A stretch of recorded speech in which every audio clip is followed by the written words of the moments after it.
Hello दोस्तों, सपने देखना हमारे दिमाग का सबसे महत्वपूर्ण काम है और यह दिन के 24 घंटे सपने ही देखता है। फिर भी आप सचेत मन से सपना देख रहे हैं। मन चाहे जाग रहा हो या सो रहा हो, उसे हर समय ड्रीम देखना पड़ता है। यदि आप चेतन मन से ड्रीम देखते हैं तो इसकी एक धातु संरचना होती है जो हमें चीजों को एहसास कराती है। और जब हम सोने जाते हैं तो यह सिर्फ एक पैटर्न नहीं रह जाता, बल्कि सपने में लगातार बदलते रहता है। इसलिए लगातार सपने देखते रहता है। हमारे जन्म से ही पहले ही हमारे पूर्वजों ने अपने सपनों से एक समाज का निर्माण किया था। इस समाज को हम ड्रीम ऑफ द प्लेनेट कह सकते हैं। जी हाँ, ग्रह का ड्रीम बहुत ही छोटे और पर्सनल सपनों का एक ग्रुप ड्रीम्स है। इस ड्रीम से पहले परिवार का ड्रीम, फिर किसी समुदाय का ड्रीम्स, फिर एक शहर का ड्रीम और फिर एक पूरे देश का ड्रीम और अंततः पूरी मानवता का ड्रीम बन जाता है। इस ग्रह के सपने में सभी समाजों के नियम, उनकी मान्यताएं, धर्म, संस्कृति, सरकार, स्कूल के कार्यक्रम, छुट्टियां और सभी चीजें इस ड्रीम के अंदर शामिल होते हैं। ग्रह के इस बाहरी ड्रीम में इतने सारे नियम और परंपराएं हैं कि जब कोई बच्चा पैदा होता है तो पहली बार वे सभी संस्कार उस बच्चे के दिमाग पर डाल दिए जाते हैं। बाहरी ड्रीम्स हमें माता पिता, स्कूल और धर्म के माध्यम से सपने देखना सिखाते हैं। ये बात तो हो गई ड्रीम्स ऑफ द प्लेनेट की। अब क्या आपने कभी महसूस किया है कि आप किसी कैद में रह रहे हो? क्या आप कभी भी कुछ अलग काम करना चाहते हो लेकिन लोग क्या कहेंगे सोच सोच कर रुक जाते हैं? क्या आप समाज की जरूरतों के हिसाब से अपनी जिंदगी जीते हैं या अपनी मर्जी के मालिक अपनी तरह से जिंदगी जीते हैं? अगर ऊपर के सभी सवालों का जवाब हाँ है तो आज मैं आपको द 4 एग्रीमेंट बुक से अपनी लाइफ को अपने तरीके से जीने और उसमें अपनी बियॉन्ड पावर ऑफ इमेजिनेशन और हम भेड़ चाल में ना फंसकर अपनी लाइफ को अपनी ड्रीम से जीने के लिए, ना कि दूसरे ड्रीम्स मतलब ड्रीम्स ऑफ द प्लेनेट के लिए जीने के लिए। जी हाँ, हमें बचपन में ही हदों में रहना सिखाया जाता है और बड़े होने पर भी हदों में ही रहते हैं और कभी अपनी असली ताकत को नहीं पहचान पाते। द 4 एग्रीमेंट बुक की मदद से हम देखेंगे कि कैसे हम अपने दुखों और समाज की नई बनाई गई सीमाओं को तोड़कर एक नई जिंदगी की शुरुआत कर सकते हैं और अपनी जिंदगी को अपने हिसाब से जी सकते हैं। जी हाँ दोस्तों, मैं आपको द 4 एग्रीमेंट बुक की समरी तो नहीं कहना चाहता। क्यों? क्योंकि किसी भी बुक को लिखने में ऑथर के 2 से 3 साल का समय लगता है और उस 2 से 3 साल के समय के अंदर ऑथर अपने 10 से 15 साल के एक्सपीरियंस को हमारे सामने रख देता है। अब आप खुद सोचो, अगर आप एक बुक लवर हो तो आप खुद सोचोगे कि एक 2 से 3 साल लिखने का, बुक को लिखने का समय और 10 से 15 साल उस ऑथर का एक्सपीरियंस को 10 से 15 मिनट की वीडियोस के अंदर समराइज करना एक तरफ से तो अन्याय है, उस ऑथर के लिए अन्याय है। अगर कोई बुक लवर होगा मेरी तरह तो उसे भी ये चीज पसंद नहीं आएगी। इसीलिए मैं आपको द 4 एग्रीमेंट बुक की समरी में पूरी सीरीज देना चाहता हूँ, जो कि सीरीज का ये पहला पार्ट है। अगले पार्ट के लिए प्लीज चैनल को सब्सक्राइब करके नोटिफिकेशन बेल को हिट जरूर करें, जिससे कि अगला पार्ट जब भी आता है आप तक सबसे पहले पहुंचे। तो इस वीडियो में हम 2 मोस्ट इंपोर्टेंट लेसन सीखेंगे और कैसे उन्हें अप्लाई करेंगे वो भी सीखेंगे। जी हाँ, lesson number 1, domestication of humans. It means brain wash off humans.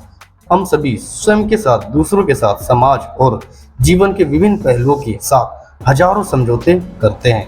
ये समझौते परिभाषित करते हैं कि वे कौन हैं, वे क्या महसूस करते हैं, वे क्या मानते हैं, वे कैसे व्यवहार करते हैं। सबसे महत्वपूर्ण समझौता वे है जो लोग स्वयं के साथ करते हैं। ये व्यक्तिगत समझौते उनकी आत्मधारणा को आकार देते हैं और निर्देशित करते हैं कि वे क्या हासिल कर सकते हैं या क्या नहीं हासिल कर सकते। कुछ समझौते तो भय पर आधारित होते हैं और व्यक्तिगत शक्ति को सीमित करते हैं, जबकि अन्य प्रेम और ऊर्जा संरक्षण से पैदा होते हैं। प्रत्येक व्यक्ति के पास व्यक्तिगत शक्ति का एक अनूठा और नवीनीकरणीय स्रोत होता है, जिसका उपयोग वे इन एग्रीमेंट्स को बनाने और बनाए रखने के लिए करते हैं। दुर्भाग्य से कई व्यक्ति ऐसे एग्रीमेंट्स को कायम रखकर अपने ऊर्जा भंडार को खत्म कर देते हैं, जो उन्हें जीवन के स्वप्न जैसे भ्रम में फंसाए रखता है। अब मैं आपको एग्जांपल से समझाता हूँ। जैसे कि आपने देखा होगा कि एक रिक्शे वाला सारी जिंदगी रिक्शा ही चलाता रहता है। वह कभी यह नहीं सोचता कि जो सेविंग हुई है उससे कोई अच्छा सा शोरूम या दुकान खोल लूं और लाइफ में कुछ क्वालिटी ले आऊं, क्योंकि उसने यह मान लिया कि वह सिर्फ रिक्शा चलाने लायक ही है, क्योंकि समाज में रहकर उसने यही सब देखा और सुना होता है, जिससे वह ब्रेन वॉश हो चुका होता है और वह कभी भी बड़ा सोचता ही नहीं है। इसी तरह मिडिल क्लास में पेरेंट्स भी कभी कभी अपने बच्चों को यह नहीं कहते कि तुम फिल्म एक्टर या डायरेक्टर बनो, बल्कि दूसरे लोगों की तरह भेड़ चाल में चलते हैं और कहते हैं मेरा बेटा तो डॉक्टर बनेगा, इंजीनियर बनेगा, सीए बनेगा, ये बनेगा, फलाना ढिकना बनेगा।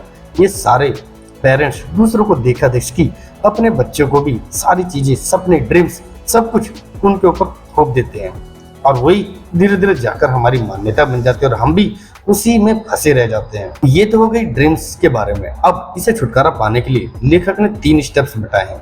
जी हाँ, पहला स्टेप अवेयरनेस। कभी भी भ्रम में ना जिए।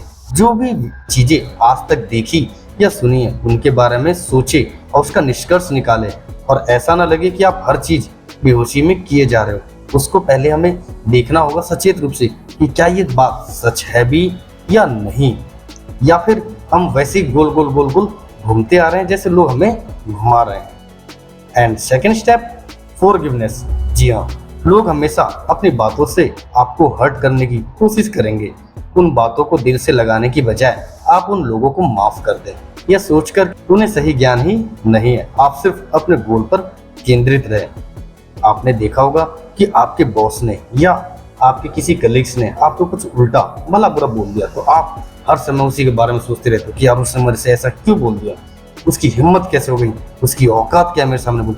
और ये सारी चीजें सोच सोच कर हम सामने वाले को नहीं, अपने दिमाग को ही टॉर्चर करते हैं और पूरे दिन पूरे समय वो सिर्फ उसी के बारे में सोचते रहता है। इसलिए ऑथर ने कहा है कि हमें अगर कोई हर्ट करने की कोशिश करता है तो उसे भूल जाओ, उसे सोच लो यार उसे इस चीज के बारे में पता ही नहीं है, उसे इस चीज के बारे में ज्ञान ही नहीं है। अगर हमारे बॉस ने हमें ढेर सारा ढंग से फटकार लगा दिया तो एक मन से सोचो कि पहले क्या गलती हमारी है, और अगर हमारी गलती नहीं भी होती तो कुछ बॉस ऐसे होते भी हैं कि बिना बात पे झाड़ लगाते हैं।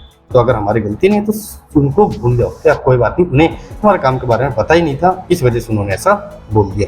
आपको सिर्फ अपने गोल पर, अपने सक्सेस की ओर ध्यान देना है। Step number 3 action. कभी भी निठल्ले ना बैठे बल्कि हमेशा एक्शन लेते रहे। इससे आप अपनी मंजिल की तरफ बढ़ते जाएंगे और आपकी निंदा करने वाले ही एक दिन आपका एग्जाम्पल देंगे।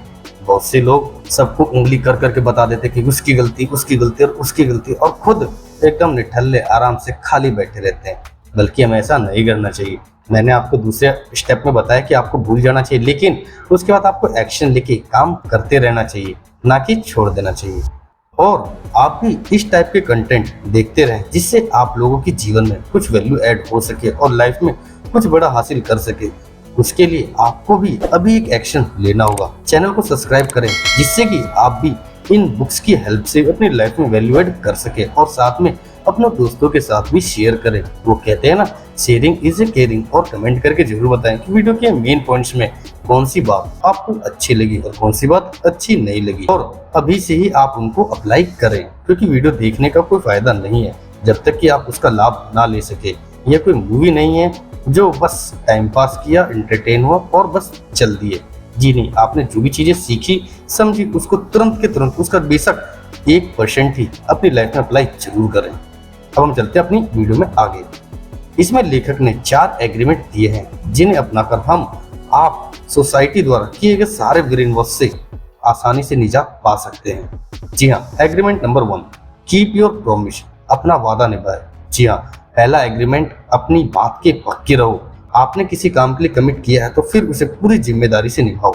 अगर किसी दोस्त को हेल्प करने का प्रॉमिस किया है तो उसे एंड तक निभाओ। ऐसा ना हो कि बीच में उसे अकेला छोड़कर चले जाए। इस दौरान बहुत सी प्रॉब्लम भी आ सकती हैं, लेकिन फिर भी दोस्ती निभाए। कुछ लोग देर तक तो साथ देते हैं लेकिन फिर प्रॉब्लम से घबराकर दूसरे आदमी को अकेला छोड़ देते हैं। इससे उस दोस्त का आप पर ट्रस्ट ही खत्म हो जाएगा और आपकी रेपुटेशन भी खराब हो जाएगी, जिससे आप भी खुश नहीं रह पाओगे। अगर आपने किसी प्रोजेक्ट को जिम्मेदारी ली है तो उसे पूरा करें। अगर इस बीच कोई गलती हो तो उसे भी जिम्मेदारी के साथ स्वीकार करें। अपनी ईगो के लिए चक्कर में ना पड़े और दूसरों पर इल्जाम ना लगाए।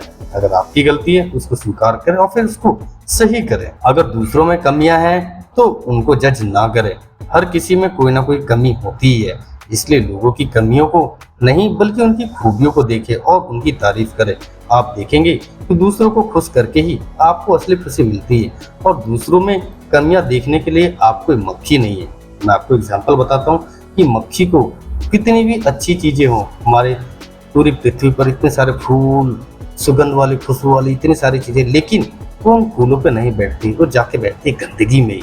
तो आप एक मक्खी नहीं है, तो आप भी किसी चीज में सिर्फ गंदगी ना देखें, आप उसके अंदर अच्छा ही देखें कि उसके अंदर क्या अच्छी चीज है। दूसरों की तारीफ करके आप कभी भी छोटे नहीं होते बल्कि बड़े बन जाते हैं। तो आप भी दूसरों की कमियां नहीं, उनकी खूबियां देखें और आप अपनी लाइफ में स्ट्रेस, एंजाइटी, डिप्रेशन, ईर्ष्या, द्वेष आदि अपने आप ही दूर हो जाएं और आप हमेशा खुश रहें।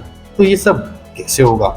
जी हाँ, ये इस बुक का दूसरा एग्रीमेंट है जिसमें ऑथर ने एक्सप्लेन किया है कि कैसे आप भी अपनी लाइफ में स्ट्रेस, एंजाइटी, डिप्रेशन, ईर्ष्या इन सभी चीजों से दूर रह सकते हैं और आप हमेशा खुश रह सकते हैं, जो कि इस सीरीज के अगले पार्ट में हम जानेंगे और डीप में समझेंगे।